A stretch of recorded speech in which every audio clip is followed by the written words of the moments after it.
여러분들 2차 전지에 목을 메고 계시고 아직까지도 2차 전지 몰빵을 쳐 놓으신 분들 계신데요. 투자에도 순서가 있고 급등하는 종목들 수급의 변화가 있습니다. 이 부분들 오늘 명확하게 짚어 드릴 테니까요. 끝까지 영상 보시면서 전략 잘 세우시면 좋겠습니다. 지난 유튜브에서 추천드렸던 종목들 굉장히 좋은 모습들 보여주고 있습니다. 지난주에 말씀드렸던 곡물 테마 제가 어디 말씀드렸습니까? 여기 11선 보라 말씀을 드렸는데 여기에서 바로 11선 5번 파동 나오고 나서 급등해 버리잖아요. 이런 구간을 잡는 겁니다. 올라갈 때 추격하는 게 아니라는 거죠. 수급의 특징이 그렇습니다. 요것도 역시나 마찬가지죠. 삼화전기도 삼화전자 따라간다. 순환매가 돌 것이다 라고 말씀드렸는데 상한가 한번 나왔고요. 오늘장에서도 상한가 나오면서 68% 이상의 급등이 터지고 있는데 수급이란 건 이렇습니다. 들어오는 자리가 있고 맥점이 있다라는 거죠. 그러면 배터리 쪽의 맥점은 어떠냐라는 것들을 한번 보도록 할게요. 자, 먼저 삼성전자인데 삼성전자 보기 앞서서 에코프로를 먼저 보시죠. 에코프로의 수급들을 보시면 매세 상승이 시작되는 구간들입니다. 그때 매수가 들어왔던 것은 누구다? 이렇게 외국인 쪽에서 매수를 하면서 상승을 시켰는데요. 최근 들어서 주가 급등이 계속 이어지고 있는데 요 위에가 외인들이고 요 밑에가 기관들입니다. 외인과 기관들의 수급은 어때요? 중간중간 들어오는 쇼커버링성 매수세를 제외한다면 전반적으로 매도 기조가 유지가 되고 있습니다. 기관들 역시 매도를 하고 있는 상태죠. 외국인과 기관이라는 큰 수급이 이탈하는 조짐이 나오고 있기 때문에 이렇게 올라갔다가 쌍봉에 걸리고 있는 상황입니다. 이게 이제 7번이 되겠고 8번 가는데 물론 돌파를 할 수도 있어요. 하지만 주가 상승이 10만원대부터 시작해서 80만원대까지 올라가면서 이게 1000% 수익률이 났다고요. 그러면 여기에서 추가적으로 100%를 먹을 것이냐 200%를 먹을 것이냐 이거는 여러분들이 고민을 해보셔야 된다는 거죠. 그래서 에코프로가 죽는 것은 아닙니다. 2차 전지 섹터는 앞으로 이 대세 상승이 끝날 때까지 계속 올라갈 거예요. 하지만 여기서 쉬어가는 흐름들이 나올 수밖에 없다라는 거죠. 반면에 반도체 쪽을 한번 보시면은 삼성전자를 대표적으로 보겠습니다. 삼성전자는 외국인들의 매수세가 어떻습니까? 완전히 이거는 매집하는 싸그리 매집세라고 보면 되겠죠. 가격대로 본다면 6만원대 초반 중반에서는 계속 외인들의 매집이 들어오고 있는 상황이고요. 이렇게 매집이 들어온다라는 것들은 큰 추세가 아예 상승 쪽으로 자리를 잡기 위한 포석이라고 보면 됩니다. 그래서 제가 4월 달에는 무슨 말씀을 드렸습니까? 우리가 지난 3월 달까지는 70% 이상의 비중을 배터리 쪽에 넣어놨었는데 이것을 어디로 옮겨간다? 반도체 쪽으로 옮겨간다. 그리고 4월 달에는 반도체 비중을 배터리보다 조금씩 더 높여가시라라고 말씀을 드리는 이유가 그런 겁니다. 오늘 시장에서도 반도체 관련주들은 수급이 꾸준하게 들어오는 모습들을 보여주고 있죠. 자, 그러면 반도체 쪽에서 어떤 섹터를 봐야 되는지에 대해서 우리가 고민을 좀 해봐야 되는데요. 가장 중요하게 봐야 되는 것은 오사트 쪽입니다. 그죠? 후공정 쪽인데 후공정 말고도요. 새로운 시장이 열리는 혁신 제품들을 주목을 하셔야 됩니다. 그게 바로 HBM이라는 메모리가 되겠습니다. 엔비디아에서 H100이라는 기준을 발표를 하면서요. 요거는 이제 차세대 그래픽 카드인데 여기에는 역시나 차세대 메모리가 필요합니다. 그게 바로 이제 HBM이라고 생각하시면 되겠는데 컨퍼런스 콜에서 삼성전자뿐만 아니라 SK 하이닉스도 명확하게 HBM 메모리에 대해서 언급을 하고 있습니다. 무슨 얘기를 했냐면 하반기에 데이터 저장 용량을 높인 차세대 HBM 3P 제품을 출시할 계획이다. HBM3 메모리를 조금 더 프리미엄급으로 만들겠다. 그래서 이름을 HBM3P라고 이제 만든 거고요. 요것을 SK 하이닉스는 HBM3E 이렇게 이제 얘기를 하고 있죠. SK 하이닉스의 컨퍼런스 콜에서도 보면 지금 이렇게 캐펙스 투자를 50% 이상 감축한다라고 했습니다. 설비 투자를 감축하는데 대신에 DDR5라든지 LPDDR5 그리고 HBM3 등 수요 성장을 주도할 제품 생산을 위한 투자는 지속하여 하반기 내년 시장을 대비하겠다라는 것들이죠. 그러니까 DDR4 투자는 줄이는 대신에 DDR5와 요 차세대 메모리 HBM3의 투자는 계속하겠다라는 겁니다. 이 관련주들의 실적은 좋아요, 안 좋아요?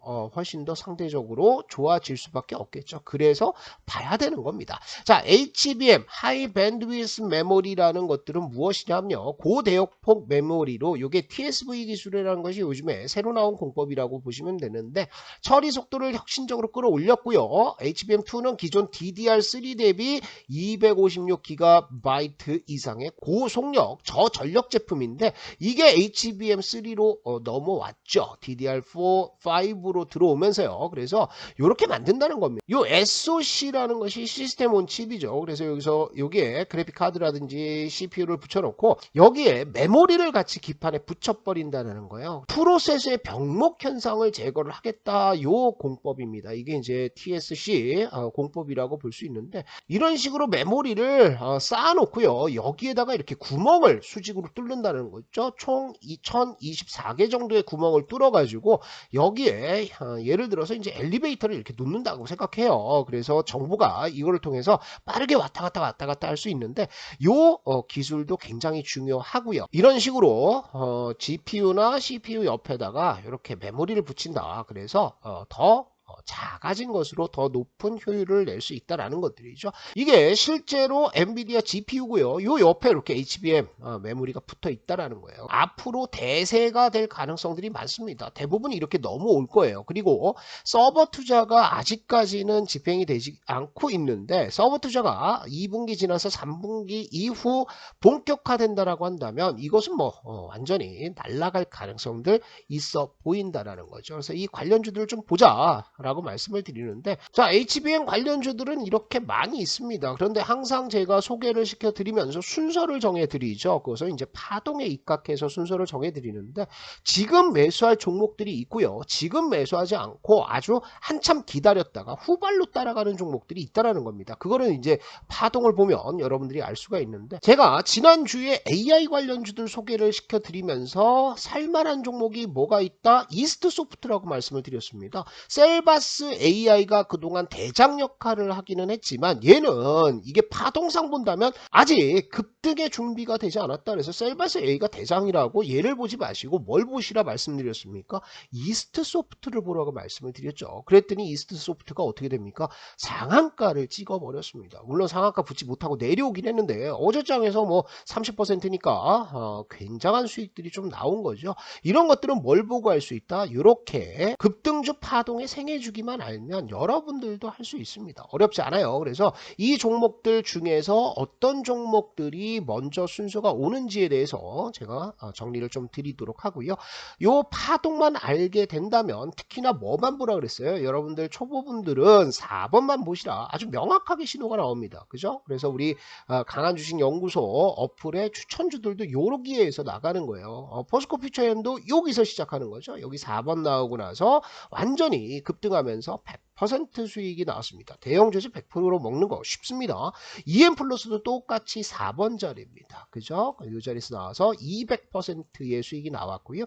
DI도 이렇게 4번 자리 나오고 올라가는데 이런 흐름들 그리고 종목들은 강한 주식 연구소 어플에다 올려놨습니다. 여기 HBM 관련주들 정리를 좀 해놨고요. 이 어플은 무료 어플이고 여러분들 추천주 플러스 교육 자료까지 얻으실 수가 있습니다. 설치하시는 방법은 영상의 설명란 그리고 첫 번째 댓글 고정 댓글에 올려놨으니까요. 요거 누르셔가지고 강한주식 연구소 어플 통해서 여러분들이 도움을 받으시면 좋을 것 같습니다. 자, 그러면 이제 본격적으로 종목들 하나씩 살펴보도록 하겠습니다. 자, 첫 번째 종목입니다. 한미 반도체가 되겠는데요. 우리가 한미 반도체를 이렇게 파동의 생애 주기를 따라서 한번 보자고요. 지금은 어디에 있습니까? 요 종목은 볼린저 밴드 돌파가 나왔죠. 그죠? 그래서 볼린저 밴드 돌파가 어디다? 4번이고요. 5번 파동은 11선 근처에서 나온다 그랬어요. 그죠? 요게 5번인데요. 5번 파동이 나오고 나서 6번으로 쌍봉을 치면서 올라가는데 여기를 돌파하지 못하고 볼린저 밴드 돌파에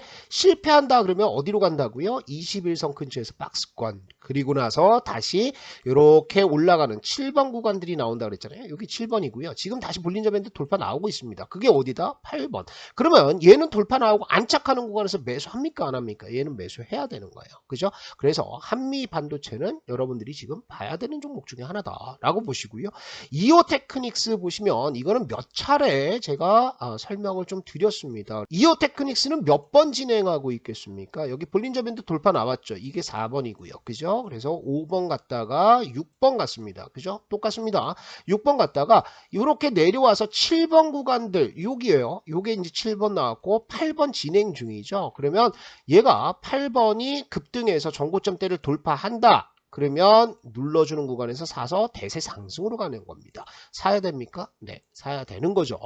KC텍 보도록 하겠습니다. KC텍은 몇 번이 진행되고 있냐면 이렇게 가는 거죠. 여기가 4번 나왔고요. 그죠? 그 다음에 5번 11선 근처 또 여기 또 뚫었습니다. 6번에서 볼린저 밴드 또 돌파하면 다시 5번 온다 그랬죠. 여기에요. 요 모양이 지금 나오고 있는 거고요.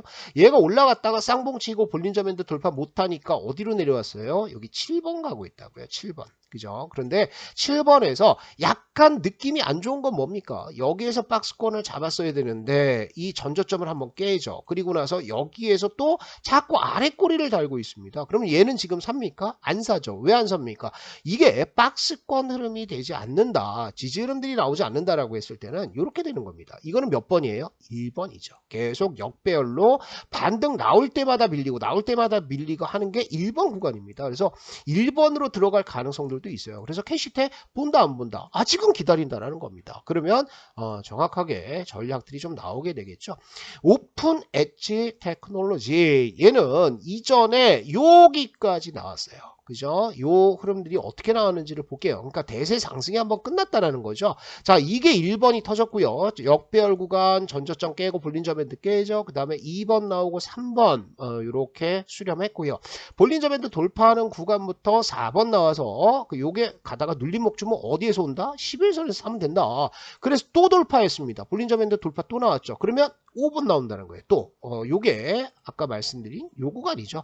여기에서 똑같이 5번, 6번, 5번, 6번 하면서 끌고 올라가는 종목인데 얘가 다시 5번 났다가 6번 갔어요. 그런데 볼린저 밴드 돌파를 못했잖아. 그러니까 내려와서 죽는 거예요. 그러면 7번 나왔고요. 요렇게 요게 7번이고 7번에서 8번 가는데 전고점대 돌파 안 하잖아요. 그러면 얘는 어떻게 된다? 8번에서 돌파가 안 되면 몇 번으로 갑니까? 얘는 다시 1번으로 돌아가는 겁니다. 그죠? 그래서 지금 1번으로 계속 빠지고 있는 거예요. 계속 밀리고 역배열 나오고 이렇게 나오다가 여기에서 바닥을 잡고 수렴하고 있는 거죠. 그래서 1번, 2번 진행 중, 2번에서 3번이 진행 중이다. 그럼 여기라는 거죠. 이 구간.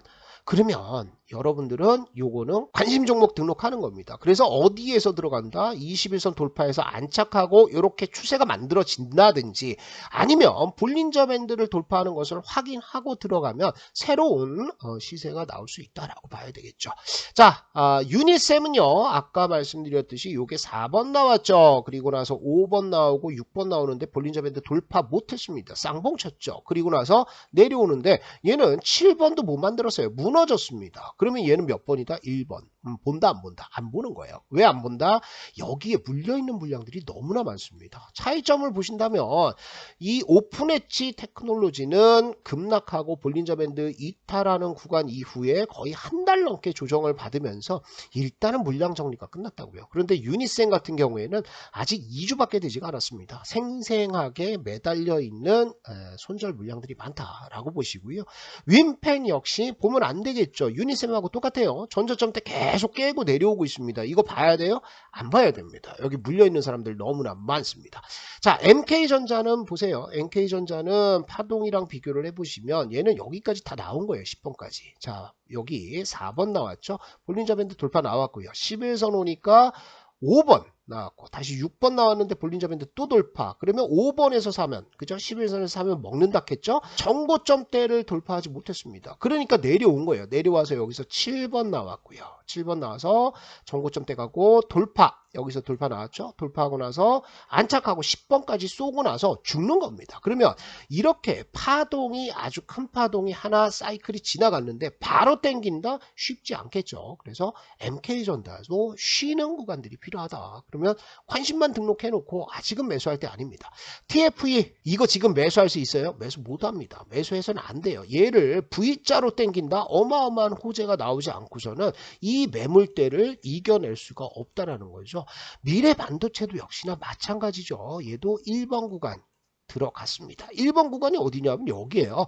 역배열로 계속해서 21선 밑에서 빠지는 흐름들, 이게 이제 1번이라는 거죠. 이거는 시간이 몇 달이 걸릴 수도 있어요. 그래서 미래 반도체는 지금 건드리는 게 아니다 라고 보시고요. 인텍 플러스는 애매하죠. 여기가 4번 나왔고요. 그죠? 1번 계속 빠지는 구간 1번 나오고 2번 나오고 수렴하는 구간에서 3번 볼린저 밴드 돌파니까 4번 나왔고요. 5번 11선 눌림목 주고 갔어요. 전고점대 돌파 못하죠. 그러니까 내려와서 몇 번 간다? 7번 가고 있는데 이 전저점대 지켜주고 올라간다? 그러면 거기에서 사는 겁니다. 아직까지는 우리가 7번 구간이 만들어지는지를 확인해야 된다. 그래서 양봉 한두 개 나오는 거 보고 들어갈 종목으로 관심 등록해 놓으시면 좋을 것 같습니다. 자, 이런 식으로 급등주 파동의 생애 주기에 따르면 먼저 갈 종목, 그리고 느리게 갈 종목, 매수할 종목과 매수하지 않아야 될 종목들을 우리가 알 수 있어요. 그래서 정리를 하시면 이제부터는 배터리는 좀 쉰다. 그렇다고 안 가는 게 아닙니다. 배터리는 아마 기간주종을 거치고 나서 그 이후에 재매집 아니면 시장의 성격이 바뀔 때 다시 한번 불을 뿜을 겁니다. 그래서 지금 수급은 어디로 들어간다? IT, 특히 반도체 쪽으로 매집성 매수세가 들어가고 있다. 그래서 이쪽으로 여러분들도 보조를 좀 맞춰주시면 좋을 것 같습니다.